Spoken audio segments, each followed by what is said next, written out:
주님, 나를 구원하신 하나님, 낮이나 밤이나 내가 주님 앞에 부르짖습니다.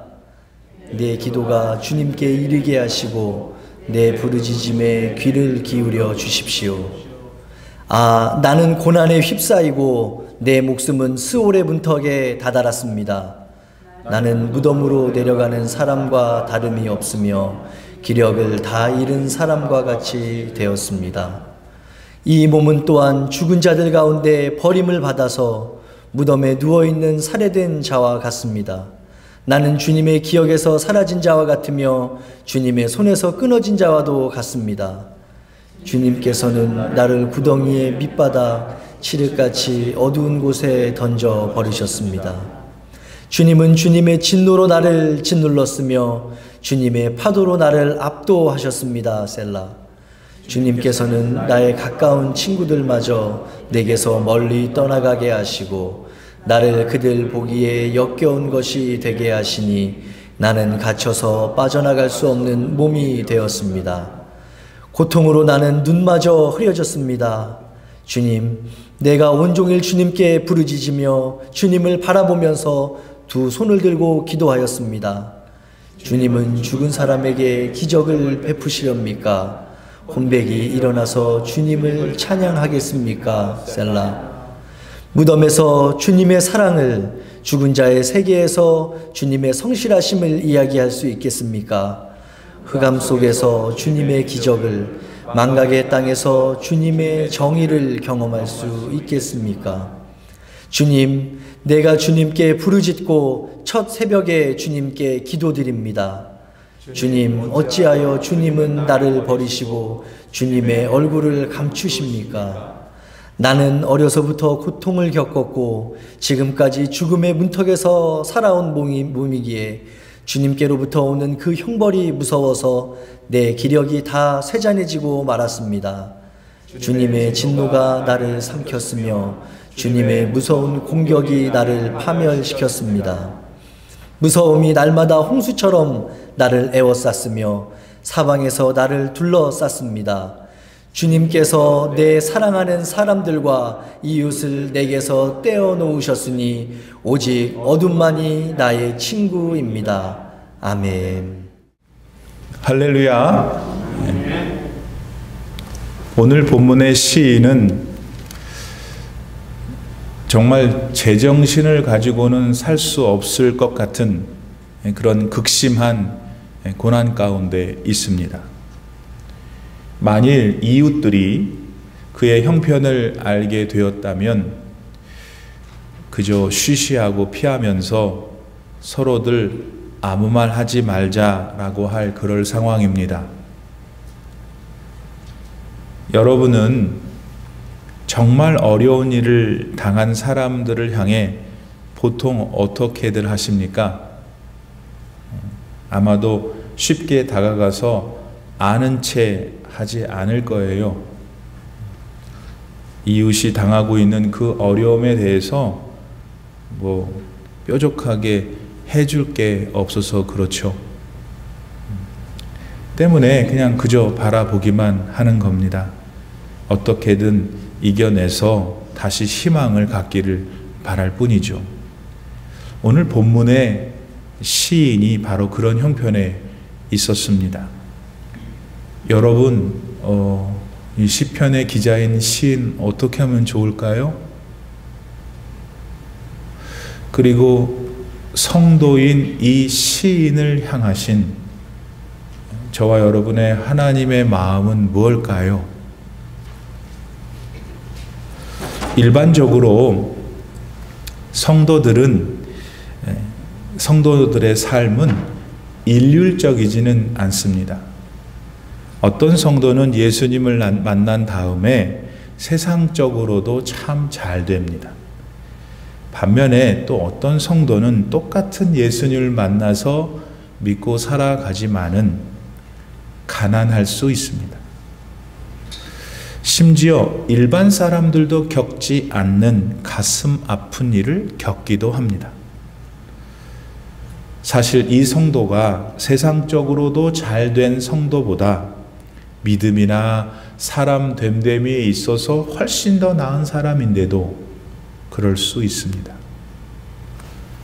자, 이런 현실을 마주할 때 성도들은 혼란해집니다. 정당하지 않다고 느끼기 때문에 화도 납니다. 심지어 어떤 분은 하나님이 진짜 살아계시는 걸까 하고 의심할 수도 있지요. 오늘 본문의 시인을 보아도 그렇습니다. 본문의 시인은 해만이라고 하는 사람입니다.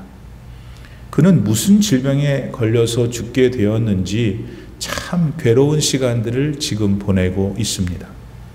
그런데 본문을 가만히 살펴보면은 이 시인이 당하는 고난은 아주 혹독하기가 짝이 없습니다. 한 인간이 겪을 수 있는 고난이란 고난을 일시에 다 당하고 있는 것 같아서입니다. 그렇지만 시인은 그럼에도 불구하고 자신의 고통을 하나님께 아뢰고 있습니다. 그런데 어찌된 일인지 우리 하나님께서는 침묵하셨습니다. 자, 그렇게 시인은 먼저 하나님의 침묵하심으로 말미암아 영적으로 소외되었습니다. 또 시인은 3절 말씀대로 자기 생명이 스올에 가까워졌다 합니다. 스올은 무덤입니다. 그거는 죽을 수밖에 없는 어떤 질병 때문에 자기가 지금 오늘 내일 하고 있다는 것을 말하는 겁니다. 그렇게 시인은 영적으로 소외되었을 뿐만 아니라 육신적으로도 고통의 자리에 있었습니다. 그런데 그뿐만이 아닌 게 비참합니다. 오늘 본문 8절 말씀에 따르면 시인은 자기 가족들을 포함해서 자신의 아는 사람들로부터 버림을 받았습니다. 그들 가운데 아무도 그를 찾아오지 않았으니까요. 그러다 보니까 이 시인의 심정이 여러분 지금 어떻겠어요? 아마도 시인은 자기가 느낄 수 있는 가장 큰 공포와 두려움 가운데 있을 겁니다. 자, 이런 시인을 바라보면서 여러분 생각해 보세요. 그 시인을 생각해 보세요. 그리고 조심스럽지만 지금 여러분 본인을 한번 생각해 보세요. 지금 여러분 가운데에는 이 시인과 같은 형편에 처해 있는 분이 계실 수 있어요. 아니면 이 시인 정도는 아니어도 인생의 큰 시련을 겪으셨기 때문에 이 시인한테 무척 공감이 가는 분도 계실 수 있어요. 그리고 우리 중에는 이런 분들도 계시겠죠. 살면서 뭐 이렇다 할 큰 어려움을 겪지 않아 보아서 이런 시인과 같은 이야기를 들으면 가슴에는 와닿지 않아요. 그러나 그런 고난 속에서 성도는 어떻게 해야 하는 것인가에 대해서 궁금해할 수 있는 분들도 계실 거예요. 자, 지금 여러분은 어떤 분들이십니까? 여러분들이 어떤 분들이든 간에 우리가 이 시간에 함께 가질 수 있는 질문은 이것이 아닐까요?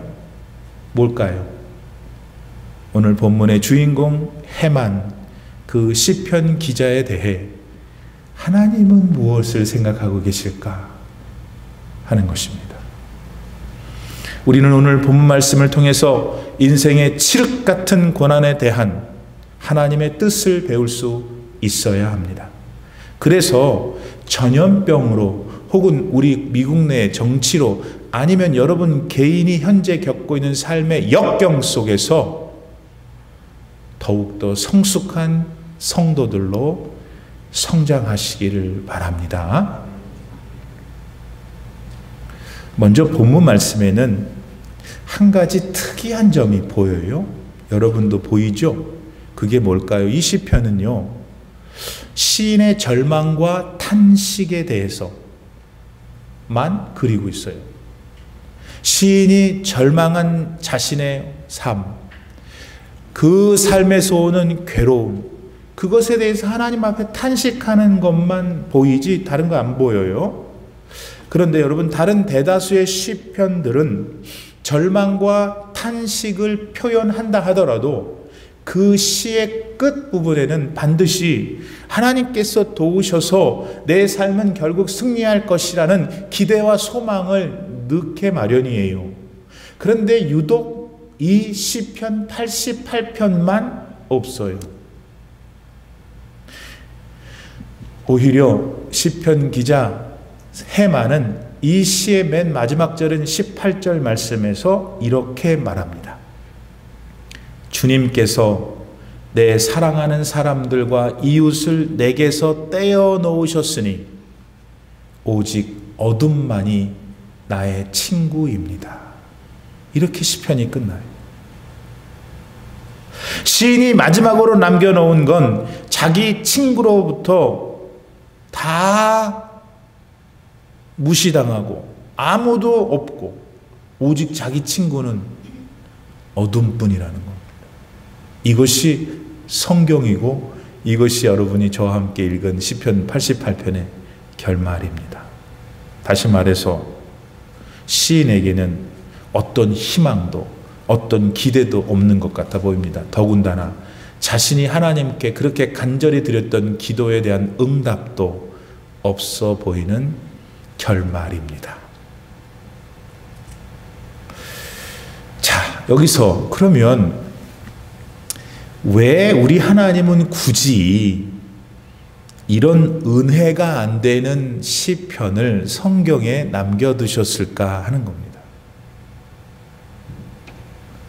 아니, 차라리 이렇게 낙심되고 혼란을 주는 시편 말씀을 남겨두시기보다는 소망과 기대를 줄 수 있는 말씀으로 이거를 대체했으면 좋았을 뻔했는데 하나님이 그렇게 하지 않으셨어요. 왜일까? 왜 그랬을까? 여러분, 이 점에 있어서 우리는 반드시 오늘 마음에 새겨두어야 할 것이 있습니다. 그건 뭐냐면 성경은 절대로 거짓으로 가장한 꾸밈이 없다는 사실입니다. 성경은 하나님을 아름답게 만들기 위해서, 하나님을 미화시키기 위해서 하나님께 불리해 보이는 내용들을 빼지 않습니다. 오히려 성경은 우리 인생한테 일어나는 모든 일을 정직하게 낱낱이 드러냅니다. 이것을 우리는 오늘 먼저 알아야 합니다. 더 나아가서 오늘 시편과 같이 하나님에 대해서 의심할 수 있는 성경도 하나님께서 굳이 성경으로 남겨놓으신 다른 이유는 이겁니다. 그건 뭐냐? 하나님께서는 당신이 우리한테 의심받을 수도 있는 그런 분으로 자기 자신을 우리에게 내어주신다는 거예요. 다시 말해서 오늘 본문의 시인은 적어도 지금 하나님께 답답함을 느낍니다. 억울합니다. 불쌍한 자신의 기도를 들으셔서 즉각적으로 응답해 주시지 않는 하나님에 대한 불평도 표현하죠. 그런데 뜻밖에도 하나님은 그런 시인의 입을 막지 않으십니다. 그렇게 느끼는 한 인간의 거침없는 감정도 그대로 수용하십니다. 그렇게 하나님은 지금 본문의 시인이 이해하고 믿었던 하나님으로 기꺼이 거기 계십니다. 그렇게 하나님은 우리 인간이 처절한 환경 속에서 이렇게 반응할 수밖에 없는 존재임을 인정하고 계시는 겁니다. 그래서 그렇게 고난 가운데 당신을 의심하고 원망할 수도 있는 성도들을 여전히 사랑하시며 용납하신다는 것을 보여주고 계시는 거예요. 그런 성도들에게도 당신은 여전히 하나님이시다. 네가 나에 대해서 얼마나 불평하고 얼마나 욕을 하고 얼마나 실망해서 나에게 등을 돌려도 나는 여전히 네 앞에 하나님이다 말씀하고 계시는 겁니다. 그러므로 여러분, 우리 하나님이 얼마나 크신 사랑의 하나님이십니까? 얼마나 크신 은혜의 하나님이십니까? 여러분 아세요? 하나님께서 우리를 사랑하시는 이유가 뭘까요? 하나님께서 오늘 여러분을 사랑하시는데 왜 그러실까요? 여러분이 하나님이 하라는 일을 잘 하셔서 그럴까요? 아니면 반대로 하나님이 하지 말라고 하는 일을 하지 않으셔서일까요? 여러분 오늘 아셔야 해요. 하나님이 여러분을 사랑하시는데 그것은 진리인데 그것은 팩트인데 하나님이 여러분을 사랑하시는 이유는 하나님이 사랑의 하나님이시기 때문에 그래요. 하나님이 은혜의 하나님이시기 때문에 그래요. 내가 뭘 해서 사랑하고 내가 뭘 못해서 사랑하지 않으시는 것이 아니고 하나님은 우리를 사랑하시는 하나님은 우리에게 은혜를 베푸시는 하나님은 은혜의 하나님이고 사랑의 하나님이시기 때문에 우리에게 사랑을 베푸시고 은혜를 베푸시는 거예요. 이거를 이 시간 진짜 믿기를 바랍니다. 다음 그 믿음으로 말미암아 내 삶에 적용해서 누려야 돼요. 누려야지. 바보처럼 머리로만 생각하고 여러분 내 삶의 인격으로 나의 영혼으로 그걸 누리지 못한 바보예요. 이런 사랑의 하나님, 은혜의 하나님을 먼저 이 새벽에 여러분 다시 찾아가서 그분 품에 안기기를 축복합니다. 다음으로 오늘 시편에서 우리가 배우는 다른 교훈은 이거예요. 뭐냐? 성도들은 누구나 다 생을 살면서 일정한 기간 동안 어둠 속에 있을 수 있다는 사실이에요. 예수님을 만난 뒤 신앙생활을 하는 우리들이 꼭 바르게 이 시간 가져야 할 마음 자세가 있어요. 마음가짐이 있어요. 예수님 만난 사람들 얘기하는 거예요. 예수님 만난 다음에 가져야 될 마음가짐. 그건 뭐냐면 좋은 믿음이라도 반드시 세상적인 축복을 동반하지는 않을 수 있다는 거예요. 여러분 이거 어려운 거예요. 그러나 이것이 성경이고 이것이 하나님의 마음이에요. 다시 좋은 믿음이라도 반드시 세상적인 축복을 동반하지는 않을 수 있다는 거예요. 우리는 어떤 교인이 돈도 많이 벌고 건강하고 자녀들도 세상적인 면에서 잘 되는 것을 봅니다. 좋은 일이죠. 그런데 그 교인보다도 훨씬 믿음도 좋고 신실하고 정직한 교인인데 그만 세상적으로는 전혀 그러지 못한 경우도 볼 수 있습니다. 그래서 이 보통의 경우 그런 현실 때문에 상처가 되기도 해요. 믿음이 흔들리기도 하죠. 그렇죠? 네. 하지만 여러분 이런 태도는 예수님을 믿는 믿음이 잘못돼서 오는 거예요. 잘못된 믿음은 여러분 언제나 잘못된 기대를 갖게 해요. 예수님을 믿으면 돈도 잘 벌고 건강하며 고난이 없이 산다는 건 가짜예요. 거짓 복음이에요. 왜냐하면 하나님은 한 번도 그렇게 말씀하신 일이 없어요. 부하고 여러분 건강하고 자녀들이 잘 되는 건 좋은 일입니다. 또 그렇게 하시는 분이 하나님이시고 또 그렇게 하시는 데에는 하나님만의 이유가 있으세요. 마찬가지로 어떤 믿음 좋은 성도가 가난하게 하시고 병약하게 하시고 또 자녀들도 그렇게 두드러지지 않게 하시는 건 역시 하나님의 인도하신 가운데 있어요. 여러분.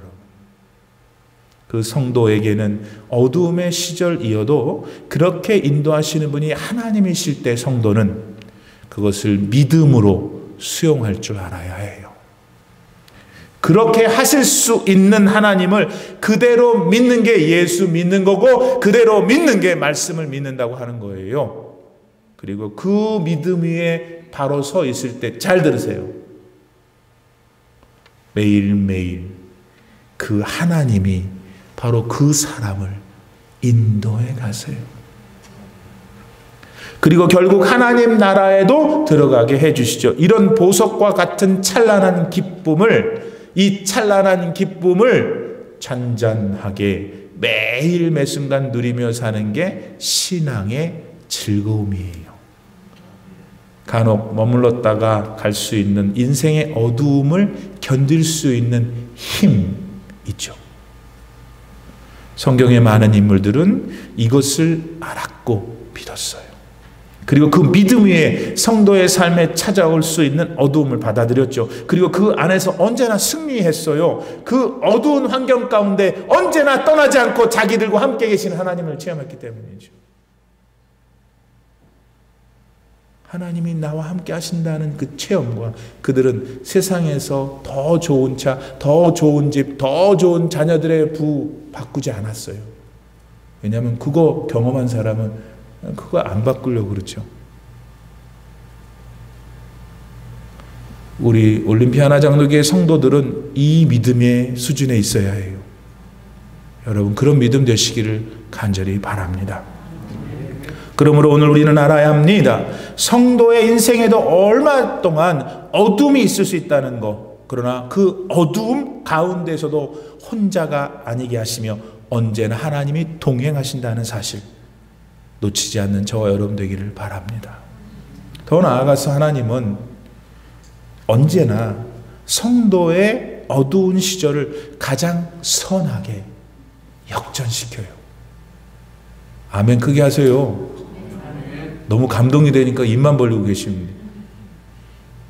하나님은 성도의 그 어두움을 역전시켜요. 역전. 오늘 본문의 시인은 해만이라고 했습니다.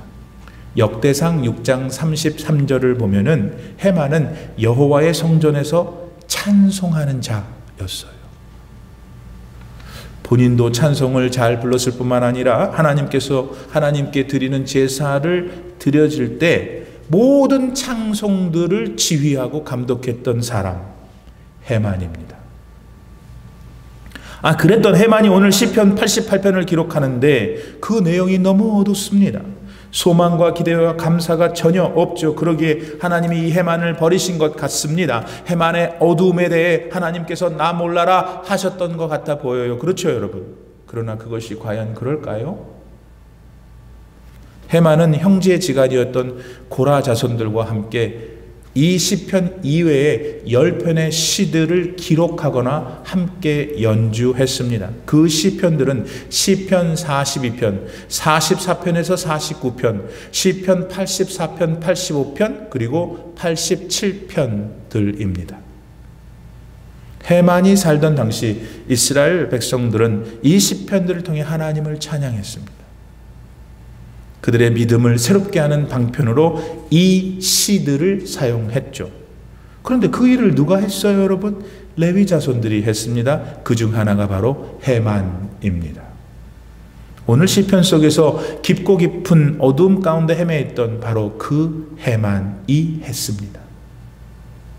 그리고 그 시편들이 오늘도 지구상의 많은 인생들에게 하나님을 찬양케 하고 하나님을 증거하는 도구로 사용하고 있습니다. 그 기록자 중에 하나인 해만을 기억하면서 말이죠. 그 찬양자요, 그 감독자였던 해만을 칭찬하면서 말입니다. 결국 해만은 오늘 시편 속에서 우리가 보았던 그 어둠 안에만 갇혀있던 게 아닌 것이죠. 사랑과 은혜의 우리 하나님께서는 고통스러웠던 해만의 어두움을 결국 거두어내셨고 해만을 축복하셨던 겁니다. 할렐루야. 사랑하는 성도 여러분, 우리는 해만의 시편 88편을 묵상하면서 해만의 어두움만 보았습니다. 그의 고통에 아무 말 없으신 하나님에 대해 의심의 눈길을 갖기도 했죠. 당사자인 해만 역시 한동안 그랬을 거예요. 그런데 그게 전부가 아니었어요. 여러분, 해만이 위대한 선지자 사무엘의 손자잖아요. 이스라엘의 왕, 초대왕 사울을 세우고 그 연이어 위대한 다윗 왕을 세웠던 사람 사무엘, 그 위대한 선지자의 손자가 해만이에요. 사무엘 선지자의 손자였던 해만을 하나님은 결코 방치하지 않으셨어요. 그의 기도와 탄식에 얼굴을 돌리신 적이 없으세요. 오히려 그의 어두움을 빛으로 바꿔주셨어요. 그런 분이 바로 오늘 저와 여러분이 신앙하고 찬양하고 말씀을 기다리는 그 하나님이시면 믿으면 아멘 하시기 바랍니다. 하나님은 절대로 여러분에게 얼굴 안 돌리셔요. 절대로 안 도망가셔요. 한국 교회가 낳은 신실한 목사님들 가운데 방지일이라고 하는 목사님이 계십니다. 저희 학교 선배님이기도 하신데요. 얼마 전 104세 일기로 하나님의 품에 안기셨습니다. 귀한 종이죠. 이분은 이북에서 종갓집 장손으로 태어났습니다. 그런 중에 예수님을 만나게 되고 믿게 됩니다. 그러니까 어떻게 제사를 이제 드리냔 말이에요. 제사를 안 드린다고 하니까 그 일로 이 방지일 목사님의 집안이 한순간 난리가 났습니다. 집안 내 어르신들이 와서 박 목사님을 얼마나 때렸는지 예수 믿지 말라고 거의 죽을 지경에 이르게 됩니다. 그러나 방지일 목사님은 그 순간 예수님을 버릴 수가 없었어요. 차라리 이렇게 매를 맞다가 죽는 게 낫다 생각했죠. 그랬으면 그만해야 되는데 그랬다고 또 더 심하게 몽둥이로 때렸습니다. 이제는 좀 더 맞으면 진짜 죽을 것 같은 순간 방지일 목사님의 아버지가 맡고 있는 방지일 목사에게 달려갑니다. 자신의 몸으로 아들을 보호합니다. 그러면서 하는 말이 문중의 어른들한테 나 역시도 내 아들이 믿는 예수를 믿겠소. 이 두 것이 다 미쳤구나. 그날로 두 부자는 집안에서 쫓겨나며 굴욕을 당하게 됩니다. 멀쩡한 집안의 장손들이 예수님을 믿는다는 믿음 때문에 졸지에 거지들이 되어 어두움을 맞이한 겁니다. 그때 그들도 해만이 기도했던 것처럼 그렇게 하나님께 죽을 힘을 다해 탄식했을 거예요. 자신의 기도에 응답해달라고 필사적으로 매달렸을 거예요. 그러나 그들에게 당시 하나님은 아무런 응답을 하지 않으시는 것 같았습니다. 그 후 두 분은 어떻게 되셨을까요? 6.25 동란이 난 다음 그들은 남한으로 내려와서 집안을 이루게 됩니다. 그리고 그 가족들을 수년이 지나 꼼꼼히 살펴보니 무려 85명의 박사들과 유명인들이 배출되었습니다. 게다가 방지일 목사님 그분은 한국교회의 많은 사람들이 기억하며 존경하는 목회자가 되셨죠. 하나님께서는 예수를 믿는 믿음 때문에 매를 맞고 집안에서 쫓겨났으며 가진 것 없이 남아한 방지일 당신의 백성에게 그 어두움 가운데서도 그렇게 응답하고 계셨던 겁니다. 사랑하는 성도 여러분, 성도들에게도 어두움은 찾아올 수 있어요. 그러나 두려워하지 마십시오. 살아계신 우리 하나님께서 어두움 가운데 있는 여러분들을 절대로 홀로 두지 않으시기 때문입니다. 전염병으로 요사이 우리는 너무 두렵습니다. 그리고 실제로 그 전염병으로 소득도 줄고 여간 힘든 생활을 하는 게 아닙니다. 그리고 앞으로도 한동안 이런 고통의 어둠 속에 있어야 할지도 모르겠어요. 그러나 기억하세요. 하나님은 여러분의 탄식을 들으세요. 어둠이 주는 두려움에 여러분이 떨고 있다는 걸 아십니다. 그러나 하나님은 듣고 아는 것으로만 계시지 않으세요. 우리를 위해서 움직이십니다. 그리하여 우리를 무섭게 하는 그 어두움을 아예 당신 자신이 떠안아 버리십니다. 마태복음 27장 45절 말씀에 보면은 정오 12시에서부터 오후 3시까지 온 땅에 어둠이 임했다고 기록하고 있습니다. 이거 무슨 장면이죠? 우리 구주 예수님께서 십자가에 달리셨을 때의 상황입니다. 어둠 속에서 탄식한다는 면에서 해마는 전문가입니다. 그러나 어둠 속에서 탄식한다는 일에 있어서 이 세상 누구도 우리 주 예수님과 비교할 수 없어요. 예수님은 진정 모든 사람들에게 버림받으셨기 때문입니다. 심지어 하나님에게도. 3년이나 동고동락했던 제자들에게 버림받았습니다. 베드로가 어떻게 배신해서 예수님 마음을 그토록 도려내었는지를 우리가 잘 알고 있지 않습니까? 그런 경험을 다 하신 주님. 그래서 예수님조차도 자신의 그와 같은 절망스러운 상황을 이렇게 표현했지 않았어요? 나의 하나님, 나의 하나님, 어찌하여 나를 버리시나이까? 그러나 결국 예수님은 당신에게 드리워진 버려짐의 어두움을 홀로 안으셨어요. 홀로 껴안았어요. 왜 그랬어요? 저와 여러분의 죄에서 구원하셔서 영생을 주시려고 그렇게 하신 겁니다. 해만의 하나님도 마찬가지십니다. 살아계신 우리 주 하나님께서 해만의 기도를 듣지 않으신 것이 아니어요. 비록 시편 88편의 어떤 구절에도 그런 말씀이 기록되지 않았어도 하나님 해만을 하셨어요. 그리고 그의 어두움을 결국 걷어내 주셨죠. 해만이 훗날 이스라엘 백성들의 제사를 인도하는 아름다운 찬양이 거장이 되게 해 주심으로 말미암아. 여러분, 이것은 오늘 여러분에게도 마찬가지. 여러분, 하나님은 하나도 안 변하셨어요. 애들 말로 1도 안 변하셨어요. 어제나 오늘이나 영원토록 하나님은 변함이 없으셔요. 그 하나님이 오늘 여러분을 사랑과 은혜로 대하시는 걸 믿으십니까? 네. 혹 어둠 가운데 계신 분이 계셔요. 아무런 응답이 없다고 너무 절망하지 마셔요. 하나님을 다시 붙드세요. 하나님은 여러분을 위해 지금 일하고 계십니다. 절망스러운 때에 힘들지만 다시 이 하나님을 붙어잡아서 승리하시는 귀하신 성도들 다 되시기를 바랍니다. 기도합시다. 하나님 감사합니다. 하나님 고맙습니다.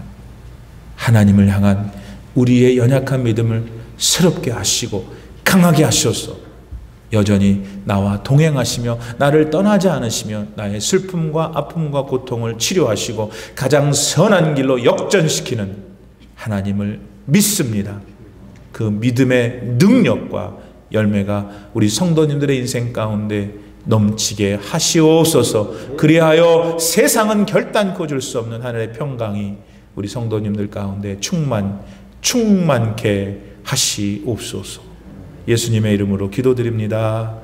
아멘.